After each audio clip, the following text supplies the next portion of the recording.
مرحبا، كنت محتاج أشاركك بشيء.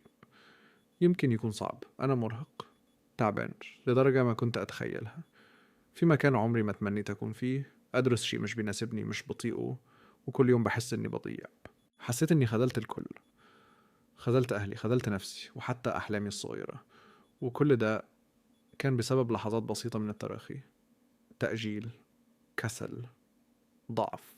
لو يومي شفتني بهالحالة، كيف رح تكون ردة فعلك؟ رح تنصدم، رح تلومني. اطمن، ما رح يصلك هالمكالمة، بس صدقني كل كلمة فيها كانت حقيقية. لأن اللي بتعيشه اليوم، كل قرار صغير بتاخده قاعد يرسم مستقبلك، يحدد صورتك، يبني مكانك في الحياة. الكلام ده ثقيل لكن واقعي. والسؤال المؤلم هو، هل اللي بضيعه من وقتي اليوم رح يكون سبب سقوطي غداً؟ للأسف أيوة، لكن لسه في أمل. أنت دلوقتي في نقطة تحول في مفترق الطرق. هنا تبدأ القرارات الكبيرة، هنا تبدأ التغييرات الحقيقية.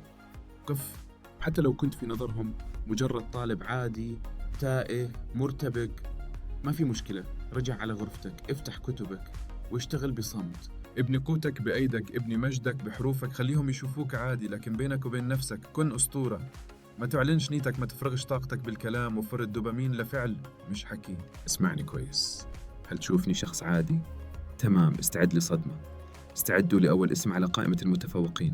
استعدوا للي كان صامت وبنى لنفسه مكان ما يقدر عليه حد. أنا مش مجرد رقم بين الحشود، أنا اللي قرر يترك القطيع ويمشي وحده نحو القمة. وإنت كمان تقدر. بس أعرف شيء، رح تتعب، رح تمل، رح تتكسر، رح تبكي.